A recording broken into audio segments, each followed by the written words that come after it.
अस्सलामुअलैकुम गाइस, ये कतला और चिपाली के लिए बनाया है। इसके अंदर अंडा, मैगी और बिस्किट मिला के ये बाइट उसका है।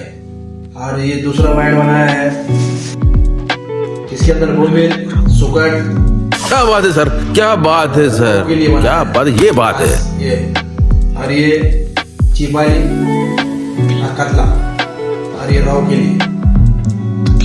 आज जाएंगे कोई नया शिकार करने के लिए, बाइट के लिए। ये पूरा बाइट तैयार किया है। अब निकल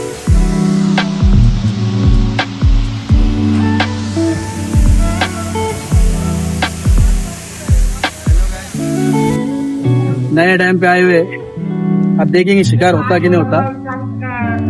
डाल के देखेंगे क्या लगता, कतला लगता क्या, चिलापी लगती क्या।